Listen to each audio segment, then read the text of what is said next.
విశాఖ ఉక్కు ఆంధ్రుల హక్కు, తెలుగువారి హక్కు అని 3 సంవత్సరాల 3 నెలల నుంచి నేను ఫైట్ చేస్తుంది మీరు విన్నారు.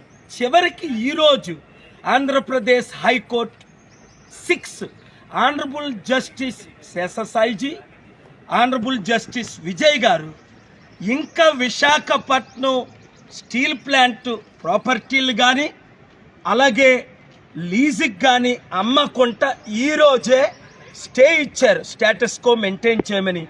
గంట సేపు నేను ఆర్గ్యుమెంట్స్ ఈరోజు వినిపించాను. నిన్న మిస్ అయిపోయినా నిన్న మరలా స్పెషల్గా ఈరోజు నాకు అవకాశం ఇచ్చారు. అలాగే ఏప్రిల్ 4th కూడా అడిగారు. డాక్టర్ పాల్ ఇస్తున్న $1 బిలియన్ 8,000 crore లాస్లో ఉన్నది ఎందుకు తీసుకోవట్లేదు? సో ఈరోజు ఏంటి మరలా జూన్ 21కి మెయిన్ పిటిషన్ వింటామన్నారు. ఇప్పుడు మాత్రం స్టీల్ ప్లాంట్ ఇంచు స్థలం కూడా అమ్మకూడదు. నా ఆర్గ్యుమెంట్స్ ఏంటంటే రాష్ట్ర గవర్నమెంట్లు అమ్మేసాయి. ముందు కాంగ్రెస్, తర్వాత టీడీపీ, తర్వాత వైసీపీ, ఇప్పుడు బీజేపీ.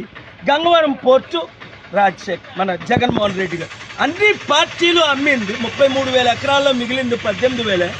కనుక వారికి ఇవ్వకుండా నిర్వాసితులకు, స్టీల్ ప్లాంట్ ఎంప్లాయీస్కి వాళ్ళ 40,000 కుటుంబాలు 2 లక్షల మందినే ఓనర్స్ చేయండి.